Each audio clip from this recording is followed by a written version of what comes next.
So आपल्या आजच्या सेशनमध्ये आपण काय काय टॉपिक शिकून घेणार आहोत त्यावरती सगळ्यात पहिली गोष्ट म्हणजे की नजर टाकूया आपण. सो आजचा जो सेशन आहे हा केवळ आपलं म्युच्युअल फंड इन्व्हेस्टर जे आहेत अकाउंट ओपन ज्यांचे त्यांच्यासाठीच आहे.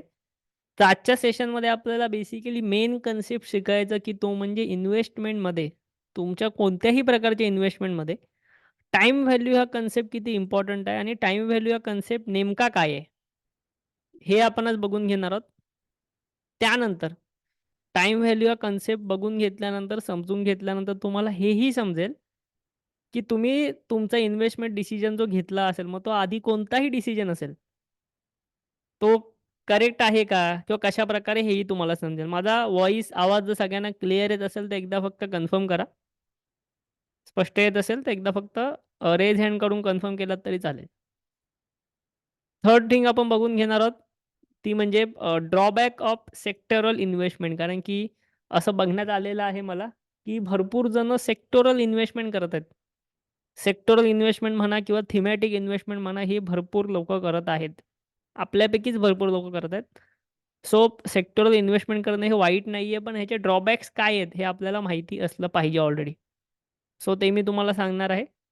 जेणेकरून तुम्ही एकदम त्याच्यामध्ये अतिप्रमाणामध्ये इन्व्हेस्टमेंट नाही केली पाहिजे सेक्टोरल म्युच्युअल फंड्समध्ये किंवा नवीन येणाऱ्या सेक्टोरल एन-एफ-ओजमध्ये. त्याबद्दल पण आपण बोलणार आहोत. एक अर्धा तासाचा आपला आजचा सेशन असेल. क्लिअर? त्यानंतर इन्शुरन्स जे सेशन्स आहेत ना, मी आधी जे 2 इन्शुरन्सचे सेशन्स घेतलेले. किती लोकांनी पाहिले आहेत ते? इन्शुरन्सबद्दल 2 लाईव्ह सेशन्स घेतलेले. त्याचा एक सेशन मी अपलोड केलाय बरं YouTubeला. त्यातला एक सेशनचं रेकॉर्डिंग मी YouTubeला अपलोड केलंय. एक सेशनचं रेकॉर्डिंग तुम्हाला उद्या भेटून जाईल. ओके. त्यातल्या एका सेशनचं रेकॉर्डिंग YouTubeला मी दिलेलं आहे. नसेल पाहिला, पाहून घ्या. आपलं YouTube चॅनल आहे म्युच्युअल फंड्स मराठी नावाचं. याची लिंक मी तुम्हाला WhatsAppच्या ग्रुपवर टाकेन हा सेशन संपल्यावर. आणि प्लस दुसरा सेशन उद्या अपलोड होईल. खूप इम्पोर्टंट सेशन आहेत. सो आपला जो टॉपिक आहे आजचा, त्याच्यामध्ये पण तुम्हाला ह्याबद्दल बऱ्याचशा गोष्टी समजतील. मी जिथे बोलतोय, की तुम्ही तुमचा इन्व्हेस्टमेंट डिसिजन जो काही घेतला असेल, तो ॲनलाईज करा. तर इन्व्हेस्टमेंट डिसिजन तुमचा काय असू शकतो? फॉर एक्झाम्पल तुम्ही एखादी प्रॉपर्टी घेतली असेल. ओके. फॉर एक्झाम्पल तुम्ही एखादी प्रॉपर्टी घेतली असेल. फॉर एक्झाम्पल तुम्ही घर पर्चेस केलं असेल किंवा फॉर एक्झाम्पल तुम्ही एखाद्या इन्शुरन्स प्रॉडक्टमध्ये इन्व्हेस्टमेंट केली असेल. मग इन्शुरन्स प्रॉडक्ट बरेच असतात. ज्याच्यामध्ये फिक्स रिटर्न्स प्लॅन असतात, फिक्स इन्कम प्लॅन असतात आणि हे बरेच असतात. फॉर एक्झाम्पल LIC असेल किंवा HDFCचा प्लॅन असेल, कोणत्याही बँकाचा प्लॅन असेल. सो अशा प्रकारचे प्लॅन तुम्ही कोणते खरेदी केले असेल, तर आधीचे 2 सेशन तुम्हाला उपयोगी पडतीलच ते. क्लिअर आहे? सो हे कोणत्याही प्रॉडक्ट्समध्ये तुम्ही इन्व्हेस्टमेंट केली असेल, नक्की ती तुमची इन्व्हेस्टमेंट करेक्ट आहे का? हे ॲनलाईज कसं करायचं, ते तुम्हाला आज शिकवणार आहे. आणि ह्याच्या शेवटी आपण एक अपॉर्च्युनिटी तुम्हाला म्हणजे US मार्केटच्या म्युच्युअल फंडमध्ये इन्व्हेस्टमेंटची एक अपॉर्च्युनिटी आहे सध्या मार्केटमध्ये, त्याबद्दल मी तुम्हाला सांगेन. आणि थोडंसं बऱ्याचशा लोकांचे मला मेसेज असे आले, की आम्हाला होम लोनबद्दल थोडंसं सांगा. तर त्याच्याबद्दल एक थोडंसं आपण 2 मिनिटं शेवटी डिस्कशन करू. मी ऑलरेडी ते केलेलं आहे. पण तुमच्या मागणीमुळे शेवटची 2 मिनिटं सेशन संपताना ते परत एकदा करून घेऊ. सो सुरुवात करूया आजच्या सेशनला. आपल्याकडे वेळ फार लिमिटेड आहे, कमी आहे. अर्धा तासाचा आहे आपल्याकडे 8:30 पर्यंत. सो आपण सुरुवात करूया. सगळ्यात पहिली गोष्ट म्हणजे टाईम व्हॅल्यू म्हणजे काय? कोण मला सांगू शकतं डेफिनेशन? टाईम व्हॅल्यू म्हणजे काय? इन्व्हेस्टमेंटमध्ये खास करून इन्व्हेस्टमेंटमध्ये टाईम व्हॅल्यू म्हणजे काय? तर इन्व्हेस्टमेंटमध्ये टाईम व्हॅल्यूचा अर्थ असा होतो, की तुम्ही एखाद्या विशिष्ट कोणत्याही इन्व्हेस्टमेंट ॲसेटमध्ये इन्व्हेस्टमेंट केलेली आहे. मग तो ॲसेट कोणताही असू दे. मग तो ॲसेट तुमची प्रॉपर्टी असू दे. सेकंड ॲसेट तुमचे इन्शुरन्स पॉलिसीज असू देत किंवा थर्ड तुमचे म्युच्युअल फंड्स असू दे, स्टॉक्स असू दे, काहीही असू दे. यात तुम्ही इन्व्हेस्टमेंट केली असेल. तर इन्व्हेस्टमेंटचे आपण फक्त ना रिटर्न्स बघतो. ओव्हर द टाईम्स आपण त्याचे फक्त रिटर्न्स बघतो. पण आपण त्याची टाईम व्हॅल्यू कधी कॅल्क्युलेट नाही करत. सो टाईम व्हॅल्यू तुम्हाला कशी कॅल्क्युलेट करायची एकदा समजलं ना, की तुम्हाला पक्कं समजून जाईल, की तुम्हाला भेटलेले रिटर्न्स हे रिअल रिटर्न्स आहे की नाही. सो टाईम व्हॅल्यू कॅल्क्युलेशन फार जास्त इम्पॉर्टंट आहे. मी तुम्हाला काही एक्झाम्पल्स देईन. तुमच्यापैकीच कोणाचे तरी, तुमच्यापैकी सगळ्यांचे जे प्रत्येकाला रिलेट होतील असे एक्झाम्पल्स देईन. ओके. टाईम व्हॅल्यू म्हणजे एखादी इन्व्हेस्टमेंट आपण समजा ₹500 ची इन्व्हेस्टमेंट केली. ठीक आहे. समजा तुम्हाला कोणी बोललं, की मला ₹500 द्या. व्यवस्थित एक्झाम्पलला रिलेट करा. तुम्हाला कोणी बोललं, की मला ₹5,000 द्या, 500 पण नको. मला ₹5,000 द्या. मी तुम्हाला त्याचे ₹10,000 देईन. बरोबर. तुम्हाला एखादी XYZ व्यक्ती बोलली, "मला ₹5,000 द्या." मी तुम्हाला त्याचे ₹10,000 देईन. तर तुमचा पहिला प्रश्न त्याला काय असेल? किंवा तुम्हाला एखादा व्यक्ती बोलला, ₹5,000 बाबा या गोष्टीमध्ये इन्व्हेस्ट कर, तुला त्याचे ₹10,000 भेटतील. तर त्याचा तुम्ही त्याला पहिला प्रश्न काय विचाराल, की मला 5,000 चे 10,000 किती टाईममध्ये होतील, बरोबर? किती टाईममध्ये होतील? किती वेळात होतील? किती दिवसात होतील, बरोबर? तो व्यक्ती बोलला, की बाबा 5,000 चे 10,000 काही बोलू शकतो ते. समजा एका वर्षात होतील, तरी आपण बोलू, "अरे, एका वर्षामध्ये आपल्याला 100% रिटर्न्स भेटतायत." सो चांगली डील आहे ही. एका वर्षामध्ये 100% रिटर्न्स, पैसे डबल होत आहेत. सो चांगली डील आहे. पण तो जो व्यक्ती तुम्हाला बोलला, की हे 5,000 चे 10,000 तुमचे 10 वर्षांनी होतील. 5,000 चे 10,000 तुमचे 10 वर्षानंतर होतील. तर मला सांगा, इथे तुम्हाला ॲक्चुअल रिटर्न्स किती भेटले? ज्याला आपण सी-ए-जी-आर रिटर्न, सी-ए-जी-आर म्हणजे दर वर्षाला माझे पैसे किती वाढले? हे तुम्हाला कॅल्क्युलेट करता येईल का?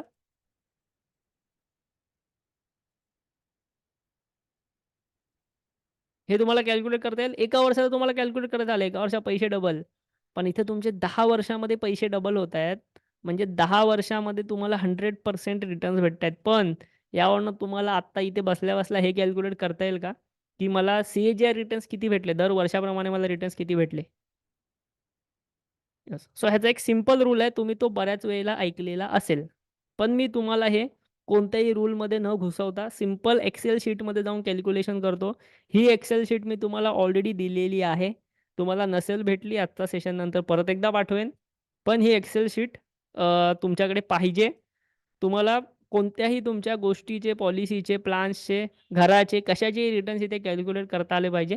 मी हे सेम एक्झाम्पल तुमच्यासमोर लिहून दाखवतो, की मी आज ₹5,000 इन्व्हेस्ट केले. मला 10 वर्षांनी ₹10,000 भेटणार आहेत. म्हणजे माझे एक्स-आय-आर-आर रिटर्न्स, सी-ए-जी-आर रिटर्न्स किती झाले? किती लोकांना आवडेल हे शिकायला? मला जरा चॅट बॉक्समध्ये येस असं फक्त टाइप करून सांगा.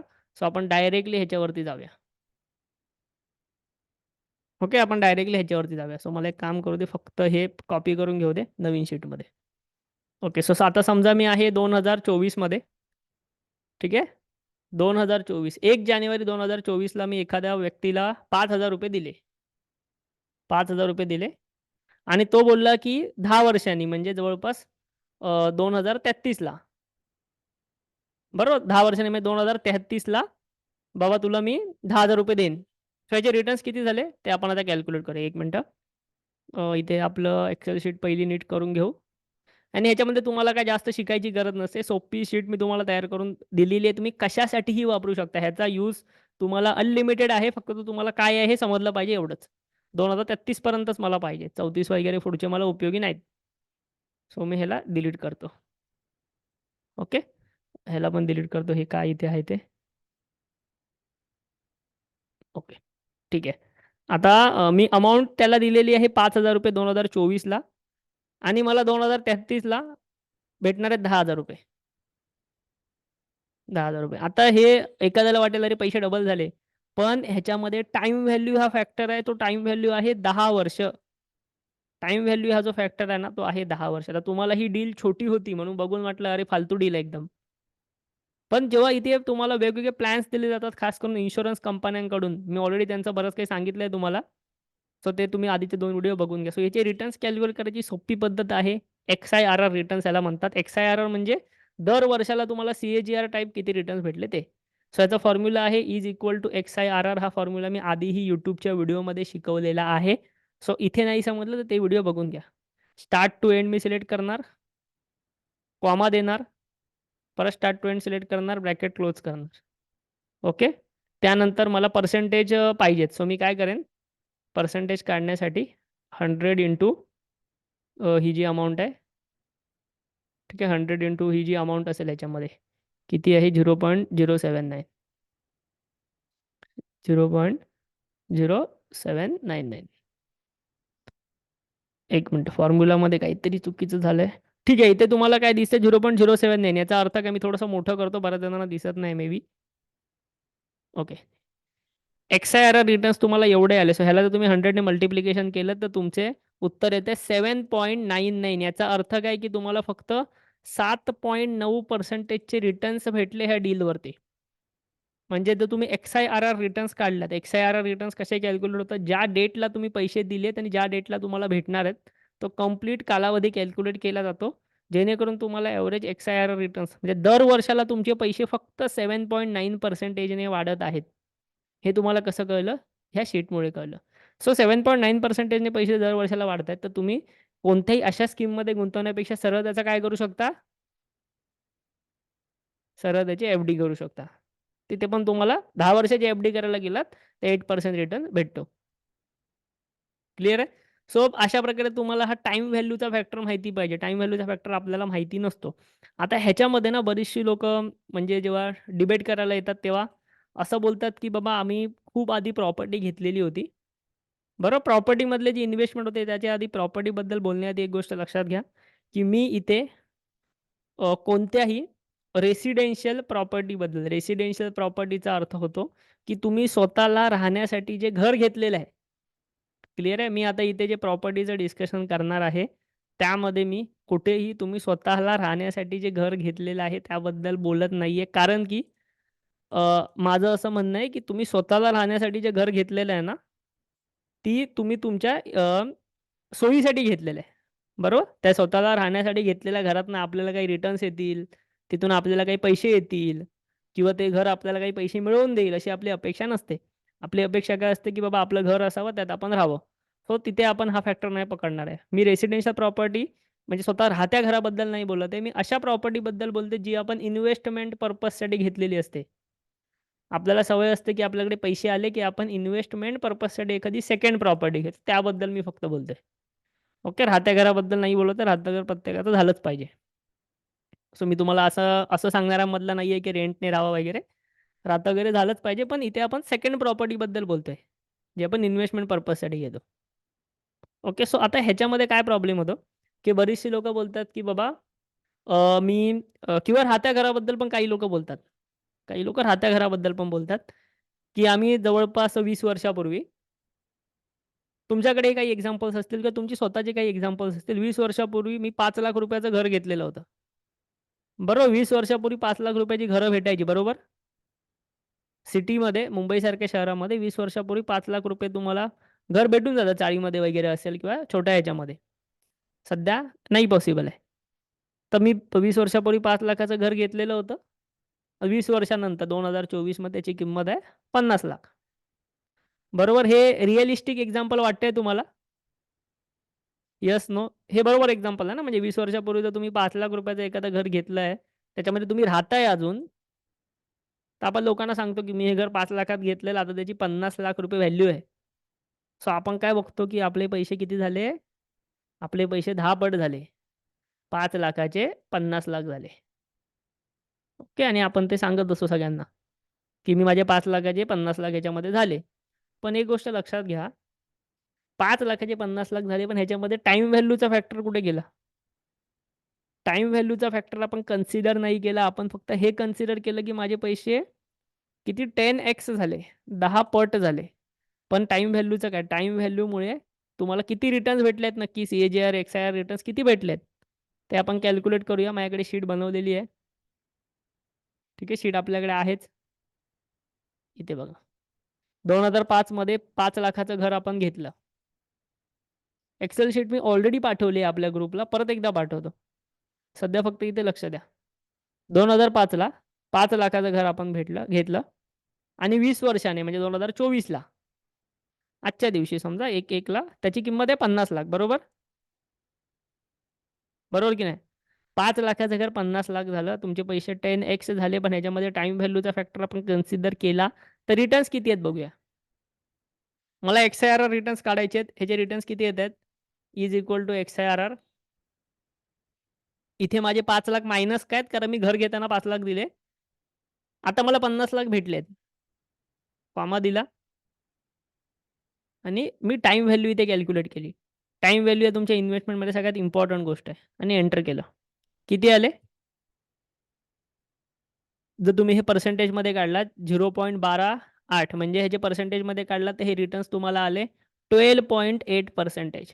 म्हणजे एक गोष्ट लक्षात घ्या, की तुम्ही जर इन्व्हेस्टमेंटवर तुम्हाला जे रिटर्न्स भेटले, जे तुम्हाला तिकडे 10 पट दिसतायत, 20 वर्षामध्ये 10 पट पैसे दिसतायत, ते ॲक्चुअली तुम्हाला XIRR रिटर्न्स आलेले आहेत 12.8%ने. ठीक आहे. म्हणजे आतापर्यंत आपण जे प्रॉपर्टीबद्दल बोलत होतो, तुम्ही तुमचे रिटर्न्स कॅल्क्युलेट करून बघा. मला वर्षाला किती रिटर्न्स आलेत? 12.8 आणि ह्याच्यामध्ये मी कोणताही इतर खर्च पकडलेला नाही. ह्या प्रॉपर्टीमध्ये मी हा नाही खर्च पकडलाय, की तुम्ही दर 5 वर्षांनी ह्याच्यामध्ये पेंटिंगसाठी ₹50,000 घालवलात. बरोबर? दर 5 वर्षांनी तुम्ही घराला पेंट केलात. हा खर्च मी नाही पकडलाय. तुम्ही घरामधले नळ बदललात, लिकेज ठीक केलात किंवा अजून काय त्याच्यामध्ये डागडुजी केलात, इंटेरियर केलात, टीव्ही विकत घेतलात, काय केलात, हा कोणताही खर्च मी ह्याच्यामध्ये पकडला नाही 20 वर्षाचा. आता 20 वर्षामध्ये एकही खर्च आला नाही असं तर होणारच नाही. 20 वर्षामध्ये बरेचसे खर्च आले असणार घराला. सो ते काहीही न पकडता, ते जर मी एक्सपेन्स पकडले असते, तर हे रिटर्न्स अजून कमी गेले असते. ठीक आहे. हे रिटर्न्स अजून कमी गेले असते. पण ते काहीही न पकडता आपल्याला रिटर्न्स आले आहेत 12.8%. ओके. आणि ह्याच्यामध्ये टॅक्स-बिक्स तर ह्या गोष्टी सोडूनच द्या, कारण टॅक्स आता परत खूप जास्त वाढलेला आहे प्रॉपर्टीवरती. सो आता ह्याच्यामध्ये तुम्हाला रिॲलिटी समजली, की बाबा 12.8% मला रिटर्न्स आलेत किंवा 30% रिटर्न्स पकडा. क्लिअर आहे. आता आपण एक काम करूया. सेम कोणत्याही म्युच्युअल फंड स्कीममध्ये जाऊया. कोणतीही असेल आणि तिथे बघून घेऊया, की काय फरक पडलेला असेल 2005 पासून. ठीक आहे. सो आता फॉर एक्झाम्पल मी एखाद्या लार्ज कॅपमध्ये जातो. मी स्मॉल कॅप पण नाही घेत आहे, मिड कॅप पण नाही घेत आहे, लार्ज कॅप घेतोय. एखादी मी लार्ज कॅप स्कीम घेतली. 2005 पासून एखादी स्कीम आपल्याला भेटणार 1 मिनिटं आणि इथे मी ₹5,00,000 अमाउंट पहिली टाकतो. ठीक आहे. 5,00,000चा नाही. ओके. ओके. 20 वर्ष सबमिट करतो. क्लिअर आहे इथे बघा. इथे बघा ही 1996 पासूनची स्कीम आहे आणि हा फंड कोणता आहे माहिती आहे? मी असं कन्सिडर करतोय, की आपण फक्त इंडियाच्या टॉपच्या 100 कंपन्यांमध्ये पैसे टाकले. मी काहीही ह्याच्यामध्ये डोकं नाही लावलं. मी कोणताही म्युच्युअल फंड सिलेक्टच नाही केला. मला म्युच्युअल फंड सिलेक्टच नाही करता येत. ठीक आहे. असं समजा मला म्युच्युअल फंड सिलेक्टच नाही करता येत. मी इंडियाच्या टॉपच्या 100 कंपन्यांमध्ये पैसे लावलेले आहेत. ओके. किंवा इथे पण बघा डी-एस-पीचा टॉपचा 100 कंपन्यांचा फंड आहे. सो असेच फंड आलेत. आता इथे मला ॲक्चुअली निफ्टी 50चा फंड नाही दिसत आहे. अदरवाईज आपण तो पण घेतला असता किंवा असं समजा की कोणतेही इंडेक्स फंड सोडून द्या. मी निफ्टी 100 ह्या इंडेक्स फंडमध्ये पैसे लावलेत. निफ्टी 100 म्हणजे काय? निफ्टीचा लार्ज कॅप इंडेक्स. आता हे मी तुम्हाला बऱ्याचदा शिकवलंय. सो तुम्हाला हे पाठ झालेलं असेल, तोंडपाठ झालेलं असेल. मला काहीही येत नव्हतं मार्केटमधलं. मी फक्त मार्केटमध्ये आलो. निफ्टीच्या 100 कंपन्यांमध्ये पैसे लावले असते. 100 कंपन्यांचा इंडेक्स फंडमध्ये मी पैसे लावले असते. मला खर्च पण कमी आला असता. जर मी ₹5,00,000 लावले असते, गेल्या 20 वर्षाचा डेटानुसार, तर ते माझे पैसे 16% सी-ए-जी-आरने वाढले असते. 16.5% सी-ए-जी-आरने वाढले असते आणि त्याची अमाउंट झाली असती आज 1,04,98,000. क्लिअर आहे. मला काही माहिती नसतं. मी निफ्टीमध्ये पैसे टाकले किंवा निफ्टीच्या 100 कंपन्यात पैसे टाकले. माझे पैसे जवळपास 1,05,00,000 झाले असते, जी की माझ्या घराची व्हॅल्यू आज झालेली आहे फक्त 50,00,000. क्लिअर आहे. याचा अर्थ काय, की तुम्ही अजून ₹50,00,000 जे आहे ते गमावलेले आहेत. सो हे मी परत एकदा सांगतो, हे मी तुमच्या राहत्या घराबद्दल नाही बोलत आहे. जर तुम्ही कोणती प्रॉपर्टी घेतलेली असेल, अ, अशा पर्पजसाठी की मी ती रेंटने देईन आणि त्याच्यामधनं इन्कम कमवेन. तर रेंट किती येतं हे तुम्हालाही माहिती आहे. त्यासोबत तुम्हाला महिन्याचा मेंटेनन्स मी तिथे काहीच पकडला नव्हता. आता समजा हे मी लार्ज कॅप पकडलं. हेच जर समजा मी कोणताही एक स्मॉल कॅप म्युच्युअल फंड पकडला. तुम्हाला माहिती आहे जर तुमचा टाईम होरिझॉन जास्त असेल, इथे बघा इंडेक्स फंडचे पण एक्झाम्पल आहे. तुम्हाला माहिती आहे जर तुमचा टाईम होरिझॉन जर जास्त असेल ना, इथे बघा निफ्टीचे पण एक्झाम्पल्स बघा. निफ्टीचे पण एक्झाम्पल्स आहेत त्याच्यामध्ये. निफ्टीमध्ये जरी तुम्ही निफ्टीमध्ये पैसे टाकले असते तरी त्या 5,00,000चे ₹90,00,000 झाले असते. यू-टी-आयमध्ये टाकले असते 5,00,000चे 80,00,000 झाले असते. सो प्रत्येक ह्याच्यामध्ये तुम्ही कंपेअर करू शकता. इथे अगदी लोएस्ट जरी म्युच्युअल फंड पाहिलात, निफ्टीचा अगदी लोएस्टवाला म्युच्युअल फंड जरी पाहिलात, तरी तुमच्या 50,00,000 पेक्षा इथे जास्तच पैसे झालेले आहेत. प्रत्येक ह्याच्यामध्ये. आता मी समजा ह्याच्यामध्ये तुमचं स्मॉल कॅपचं जर एक्झाम्पल घेतलं, तर स्मॉल कॅपमध्ये तुम्हाला काय रिटर्न्स भेटतायत एकदा आपण फक्त बघून घेऊया. क्लिअर आहे? इथे बघा लार्ज कॅप आहे, मल्टी कॅप आहे, स्मॉल कॅप. मी परत एकदा इथे फक्त स्मॉल कॅपचा इंडेक्स बघेन. मी कोणतेही स्मॉल कॅप फंड नाही बघणार. ओके. सो स्मॉल कॅपच्या इंडेक्समध्ये जरी तुम्ही पैसे टाकले असते, तेही तुमचे 1,11,00,000 रुपये झाले असते 20 वर्षामध्ये. सो तुम्ही म्युच्युअल फंडमधली जी इन्व्हेस्टमेंट आहे, ती तुम्हाला अगदी लाँग टर्मसाठीच ठेवायची आहे. एक 5 वर्षाचा तुमचा जो कमीत कमी 5 वर्षाचा तुमचा जो व्ह्यू असेल, तर त्याप्रमाणे तुम्ही ठेवू शकता. क्लिअर आहे? आता बऱ्याच लोकांना असा क्वेशन असेल, की ह्याच्यामधनं फिक्स इन्कम कसं येणार? बरीचशी लोकं रिटायर आहेत, त्यांच्याकडे पैसे आहेत, पण त्यांना त्यातनं फिक्स इन्कम हवा आहे. सो ह्या फिक्स इन्कमसाठी पण मी तुम्हाला बऱ्याचशा गोष्टी सांगितलेल्या आहेत. आता जसे मला मेसेज येत आहेत इथे चॅट बॉक्समध्ये. परत एकदा मी तुम्हाला सेम एक्झाम्पल सांगतो. समजा तुम्हाला फिक्स इन्कम हवा आहे म्युच्युअल फंडमधनं. तर काय करू शकता तुम्ही? एकदम सोपी गोष्ट आहे. इथे तुम्हाला एस-डब्ल्यू-पी नावाचा ऑप्शन आहे. एस-डब्ल्यू-पी म्हणजे सिस्टमॅटिक विथड्रॉवल प्लॅन. एस-डब्ल्यू-पीबद्दल मी व्हिडिओ बनवले चॅनलला, तुम्ही बघून घ्या. आता समजा इथे माझ्याकडे ₹50,00,000 आहेत. मी ₹50,00,000 ची प्रॉपर्टी घेण्यापेक्षा ₹50,00,000 जर म्युच्युअल फंडमध्ये इन्व्हेस्टमेंट केली, तर ह्या 50,00,000 मधनं मी दर महिन्याला काही ना काही पेन्शन घेऊ शकतो, लक्षात घ्या. ओके. दर महिन्याला मी ह्याच्यामधनं काही ना काही पेन्शन ह्याच्यामधनं नक्कीच घेऊ शकतो. तर समजा फॉर एक्झाम्पल आपण असं समजूया, की मी ह्या 50,00,000 मधनं दर महिन्याला ₹35,000 पेन्शन घेतली. माझे पैसे एव्हरेजली 12% ने वाढत राहिले आणि 10 वर्षासाठी मी दर महिना ₹35,000 पेन्शन घेतोय म्युच्युअल फंडमधनं. का? मी 50,00,000 इन्व्हेस्ट केलेत. सो 10 वर्षानंतर माझ्याकडे 83,00,000 ची अमाउंट जमा असेल. भले मी 35,000 दर महिन्याला घेतोय. क्लिअर आहे? 10 वर्षानंतर तुम्ही तुमची पेन्शन वाढवू शकता. सो अशा प्रकारे तुम्हाला म्युच्युअल फंडच्या माध्यमातून फिक्स इन्कमचा सुद्धा एक ऑप्शन असतो. त्याच्यामध्ये तुम्ही एच-डब्ल्यू-पीच्या माध्यमातून कन्सिडर करू शकता. मी इथे रिटर्न्स फक्त 12% पकडलेले आहेत. तुम्हाला माहिती आहे रिटर्न्स तुम्ही जर मल्टी कॅप, स्मॉल कॅप किंवा फ्लेक्सी कॅप सारख्या फंडमध्ये गेलं, तर तुम्हाला ह्याच्यापेक्षा 15-16% रिटर्न्ससुद्धा भेटतात. एव्हरेज सी-ए-जी-आर असा गेल्या बऱ्याच वर्षाचा रेकॉर्ड आहे, डेटा आहे. पण आपण फक्त इथे कॅल्क्युलेशनसाठी 12% चे रिटर्न्स जे ते कन्सिडर करत असतो म्युच्युअल फंडमध्ये. क्लिअर आहे. एच-डब्ल्यू-बीसाठी तुम्हाला चांगला प्लॅन वगैरे हवा असेल, तर तुम्ही ॲप्लिकेशनवरती मेसेज करा. तिकडे तुम्हाला ते फंड्स ॲपमध्ये ॲड करून दिले जातील किंवा सांगितले जातील. हा फंडमध्ये तुम्हाला विथड्रॉ करताना जे टॅक्स लागतात ना, आता सध्याच्या नियमानुसार तुम्ही वर्षभरामध्ये ₹1,25,000 अमाउंट जर विथड्रॉ केली, तर त्यावरती टॅक्स लागणार नाही. ठीक आहे. ₹1,25,000 चा प्रॉफिट बोलतोय, अमाउंट पण नाही. ₹1,25,000 चा प्रॉफिट तुम्ही दर वर्षाला विथड्रॉ करत असाल, तुम्हाला टॅक्स लागणार नाही. त्यावरती तुम्हाला टॅक्स लागणार आहे 12.5%. 1,25 च्या वरती 12.5% टॅक्स लागेल. सो जेवढी अमाउंट विथड्रॉ करते सगळ्यावरती टॅक्स नाही लागणार आहे. हे पण लक्षात घ्या. आणि ती अमाउंट विथड्रॉ केलेली प्रॉफिट पण पाहिजे. म्हणजे असं नाही की तुम्ही 50,00,000 टाकले. ठीक आहे, तुम्ही 50,00,000 टाकले. 50,00,000 मधनं विथड्रॉवलला सुरुवात केली. आता मला सांगा 50,00,000 मधनं तुम्ही जे विथड्रॉ करताय, ते सगळ्याच्या सगळं प्रॉफिट असेल काय? नाही ना? काहीतरी तुमची मुद्दल पण असेल ना? पहिल्या 2-3 वर्षामध्ये काय लगेच तुम्हाला मोठं प्रॉफिट नाही होणार आहे कदाचित. तुमची मुद्दल असेल, तर त्या मुद्दलवर टॅक्स नाही लागत. टॅक्स फक्त प्रॉफिटवर लागतो शेअर मार्केटमधल्या, म्युच्युअल फंडमधल्या. सो असं नका समजू, की मी जे इन्व्हेस्ट केलंय त्यावर पण मला टॅक्स लागणार. त्याच्यावर जो प्रॉफिट होईल आणि तो प्रॉफिट तुम्ही जो विथड्रॉ करेल तुमच्या अकाउंट येईल, त्याच्यावर तुम्हाला टॅक्स लागतो. ते सगळं तुम्हाला वर्षाच्या शेवटी जे स्टेटमेंट येतं त्यामध्ये दिसतं. किती प्रॉफिट तुम्ही विथड्रॉ केलं. जे इथे आय-टी-आर फाईल करत असेल त्यांना माहिती आहे ते सगळं. सो असं नाही की तुम्ही जो पैसे टाकता त्यावर पण विथड्रॉ केलं की टॅक्स लागणार. ते तुमचे स्वतःचे पैसे आहेत. प्रॉफिट झाला त्यावर तरच टॅक्स लागेल. क्लिअर. सो हा एक तुमच्याकडे बेस्ट ऑप्शन आहे. तुमच्यासाठी ही शीट मी तुम्हाला प्रोव्हाईड करेनच परत एकदा.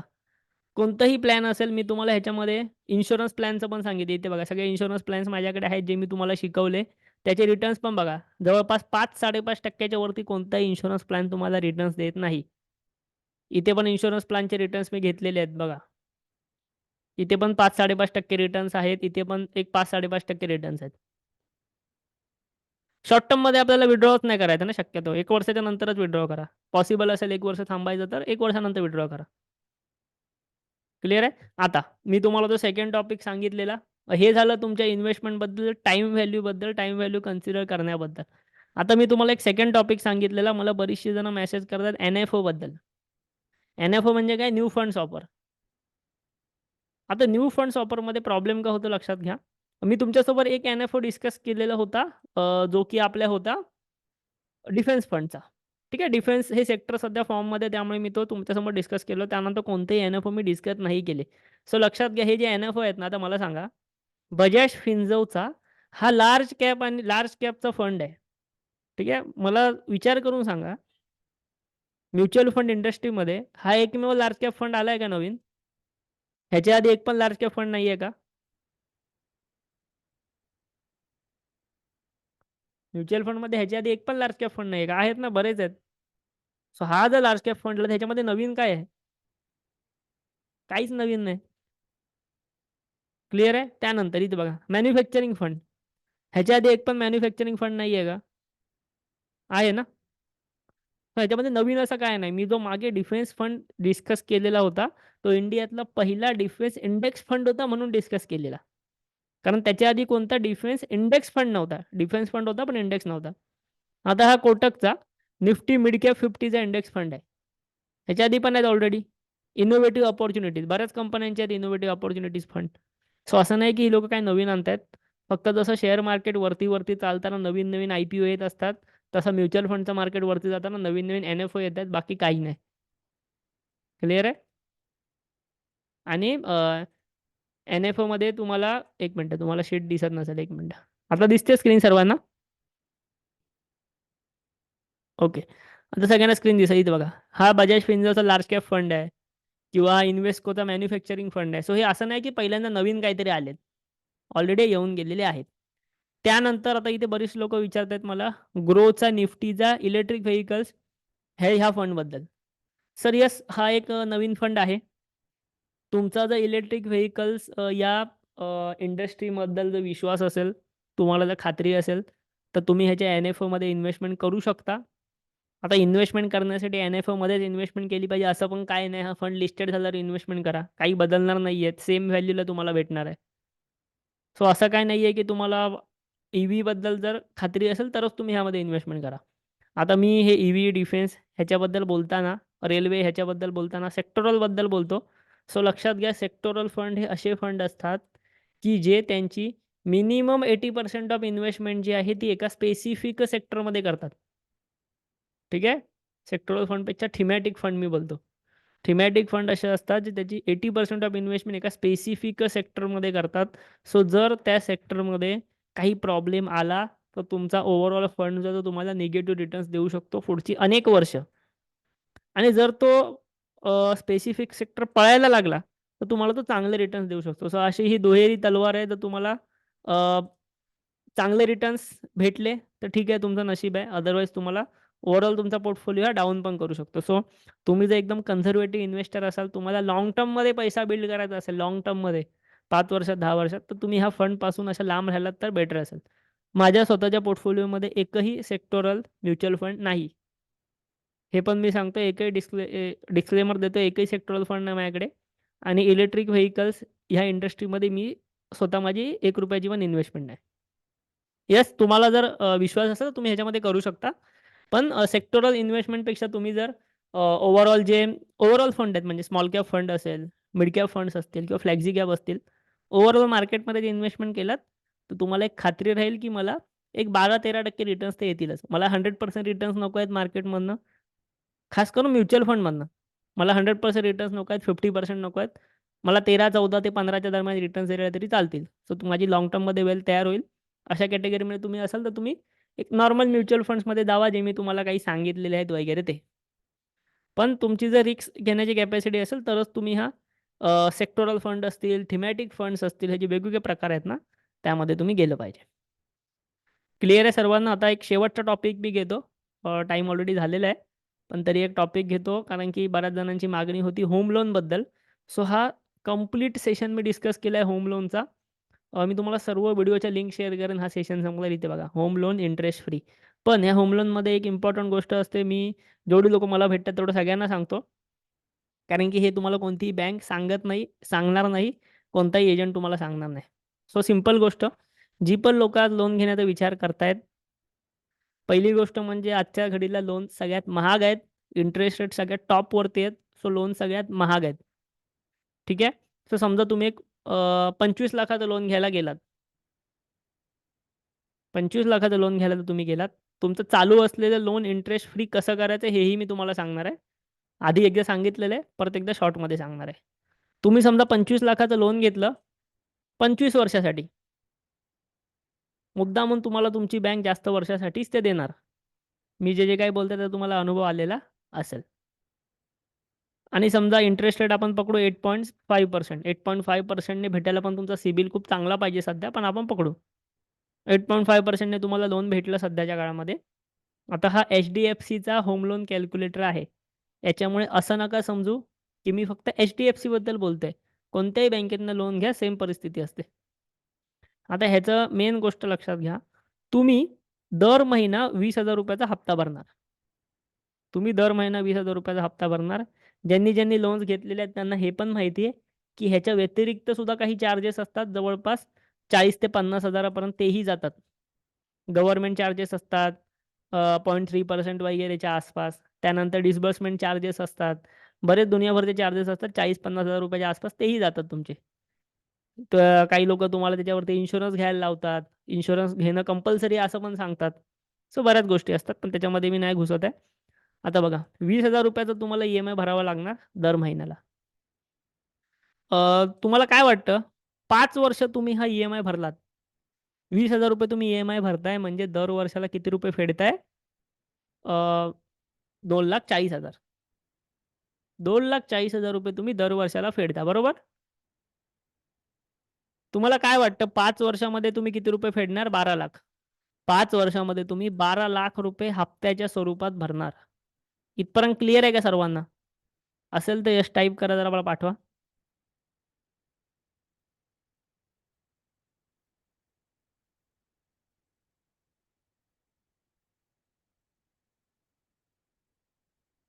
5 वर्षानंतर 12,00,000 भरल्यानंतर तुमच्या लोनची जरा रिॲलिटी बघूया काय आहे खाली. इथे बघा.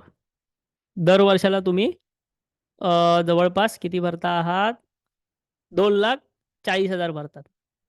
बरोबर. मगाशी मी रँडम कॅल्क्युलेशन केलेलं त्याप्रमाणे 2,40,000 बरोबर आहे. 5 वर्षाला मी म्हटलं की तुम्ही किती भरतात? ₹12,00,000. सो 1, 2, 3, 4, 5. 5 वर्षाला तुम्ही टोटल ₹12,00,000 चं ई-एम-आय भरलात. ₹12,00,000 चा ई-एम-आय भरलात. पण यामध्ये तुम्हाला माहिती आहे की ह्या 5 वर्षामध्ये तुम्ही तुमच्या 25,00,000च्या लोनपैकी किती रुपये क्लिअर करू शकलात? 25,00,000च्या लोनमधले तुम्ही ₹12,00,000 भरलात. तुम्हाला असं वाटेल, "अरे, माझं अर्धं लोन क्लिअर झालं." पण या 25,00,000च्या लोनपैकी अर्धं नाही, पण एक 25% तरी क्लिअर झालं पाहिजे. पण ह्या 25,00,000च्या लोनपैकी तुम्ही 5 वर्षामध्ये केवळ ₹1,81,000 लोन क्लिअर करू शकलात. जी लोकं आज माझा सेशन पहिल्यांदा अटेंड करतात होम लोनचा, कदाचित तुम्हाला आश्चर्य वाटलं असेल. किती लोकांना पहिल्यांदा कळली ही गोष्ट आणि किती लोकांनी आधीचा व्हिडिओ बघितलाय. कारण त्या व्हिडिओमध्ये पण मी एक्सप्लेन केलेलं होतं.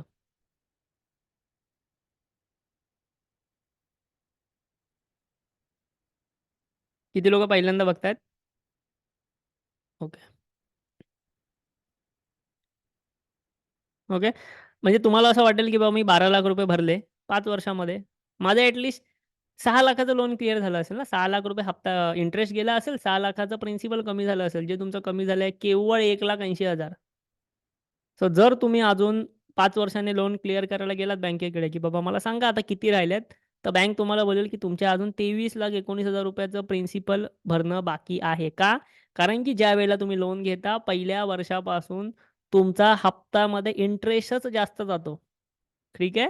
म्हणजे जे तुम्ही वर्षाला ₹2,40,000 भरलात, त्यातले 2,11,000 हा केवळ इंटरेस्ट गेला आणि तुमच्या ॲक्चुअल लोनमधले 12 महिन्यात फक्त ₹30,000 तुम्ही फेडलात. ठीक आहे. सो जे तुम्हाला वाटतंय की होम लोन मला स्वस्तामध्ये भेटतं. पण होम लोनची ही रिॲलिटी आहे, की होम लोनचं कॅल्क्युलेशन अशा प्रकारे होतं. क्लिअर आहे. होम लोनचं कॅल्क्युलेशन जे असतं ते अशा प्रकारे केलं जातं. आणि हे फक्त एच-डी-एफ-सीचं नाही आहे, हे प्रत्येक बँकेचं आहे. समजा तुम्ही 10 वर्ष थांबलात. चला आणि तुम्हाला जेव्हा कळेल, की 5 वर्षानंतर पण माझे एवढे पैसे बाकी आहेत, तेव्हा तुम्ही हे चुकते करूच शकत नाही. तुम्ही काय बोलणार, "आता जातंय तसं जाऊ दे. मी अडकलोय लोनच्या ट्रॅपमध्ये. आता होतंय तसं होऊ दे. मी आता कशाला फेडू एवढे राहिलेत ते." हे प्रत्येकासोबत होतं. 10 वर्ष थांबलात. 10 वर्षामध्ये तुम्ही जवळपास 24,00,000 फेडले. दर वर्षाला 2,40,000 म्हणजे 10 वर्षात तुम्ही 24,00,000 बँकेला दिले. पण तुमचं लोन कितीने कमी झालं माहिती आहे? फक्त 4,50,000 ने. ठीक आहे. म्हणजे तुम्ही 24,00,000 बँकेला देताय. दर वर्षाचा 2,40,000 ई-एम-आय. 10 वर्षामध्ये 24,00,000 दिले तुम्ही बँकेला. आणि बँक तुम्हाला काय दाखवते, की बाबा तुमचं प्रिन्सिपल फेडले गेलेलं आहे फक्त 4,50,000. अजून 20,20,00,000 तुमचे फेडायचे बाकी आहेत. ठीक आहे. म्हणजे तुम्हाला होम लोनची रिॲलिटी काय आहे, हे इथे समजलं असेल. आपण एकदा होम लोन घेतलं, की आपण परत त्याच्याकडे बघत नाही. आपलं स्टेटमेंट आपण चेक करत नाही. आपण काय दर वर्षाला आय-टी-आर भरत नाही. त्यामुळे आपल्याला काय माहिती नसतं. किती इंटरेस्ट जातोय, किती प्रिन्सिपल जातोय, काय होतंय किंवा आपला सी-ए आपल्याला सांगत नाही. कारण की आपण त्याला विचारत नाही. सो हे प्रत्येक लोकांच्या बाबतीत होतं. सो ही रिॲलिटी आहे होम लोनची. म्हणून मी असं नाही बोलत आहे, की होम लोन घेऊ नका. पण आपली जर कॅपॅसिटी असेल 50,00,000चा फ्लॅट घ्यायची, तर उगाच 2,00,00,000चा फ्लॅट घेत बसायचा नाही तिथे. कारण की तुम्ही अनफॉर्च्युनेटली शेवटी जाऊन त्या लोनच्या ट्रॅपमध्ये अडकणार. कारण की पहिला तुमचा इंटरेस्ट तुमच्याकडून वसूल केला जातो. बँकांना पण माहिती आहे लोकं उत्सुक असतात लवकर लोन फेडायला.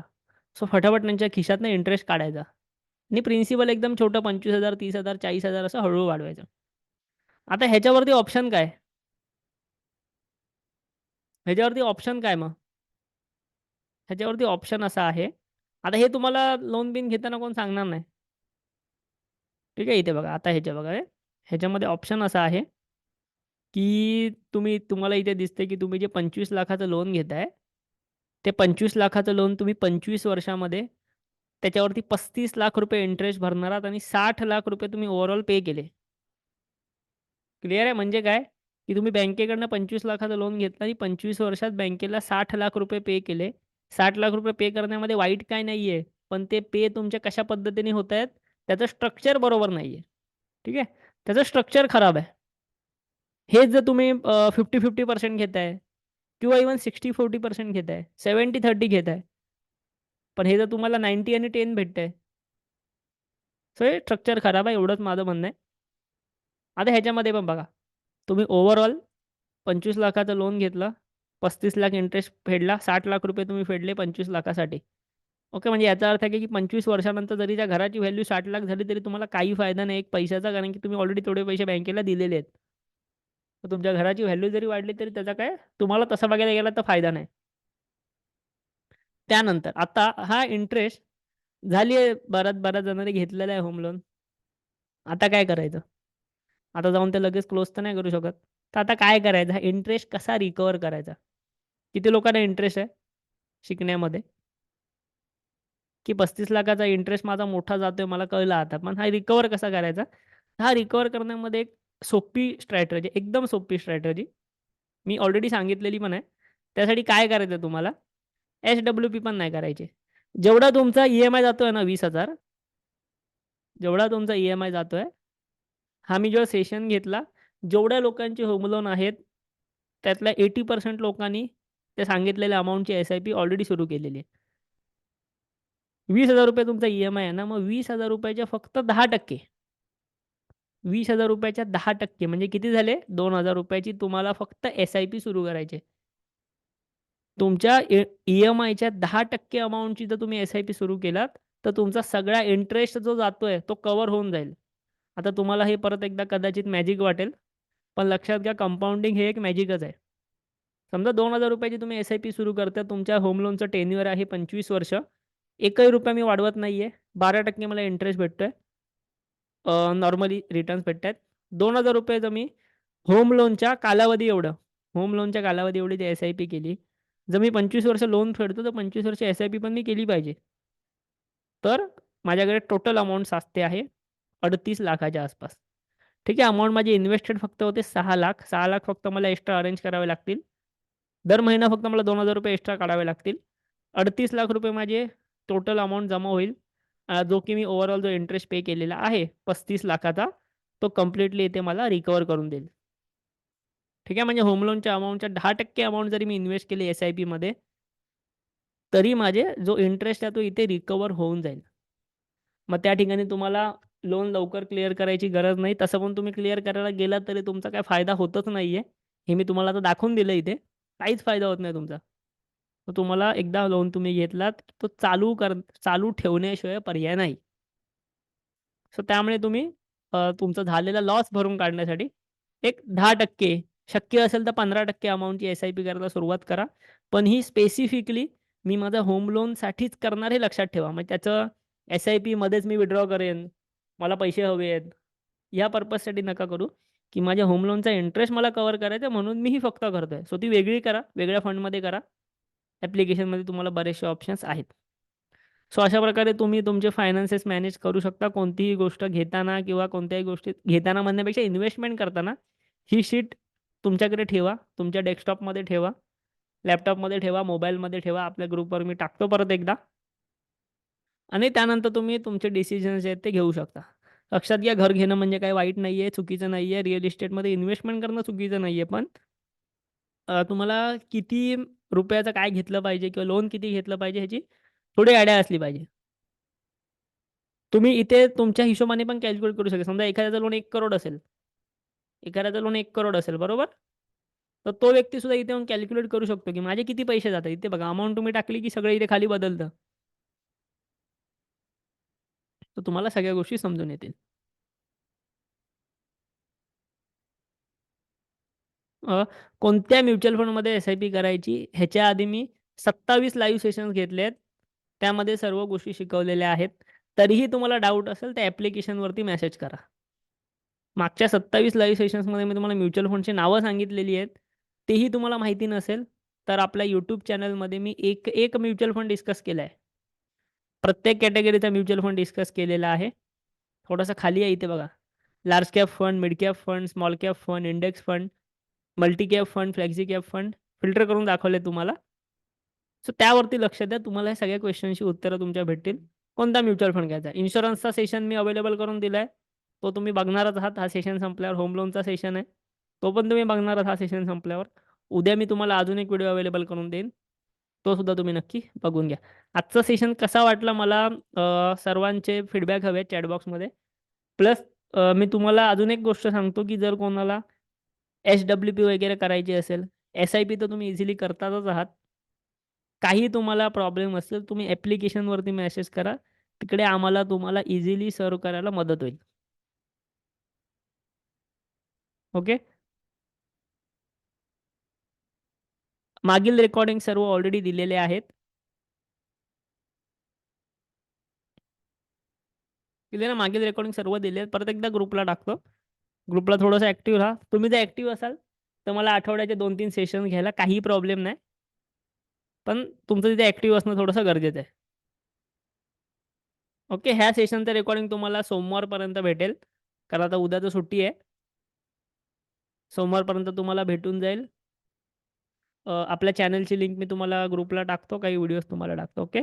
जर तुम्हाला काही प्रॉब्लेम असतील, काही करायचं असेल, ॲप्लिकेशनला मेसेज करा. तिकडे तुम्हाला कोणताही वार असू दे, किती वाजलेले असू दे, लवकरात लवकर तिथे रिप्लाय भेटू शकतो. ओके. Thank you.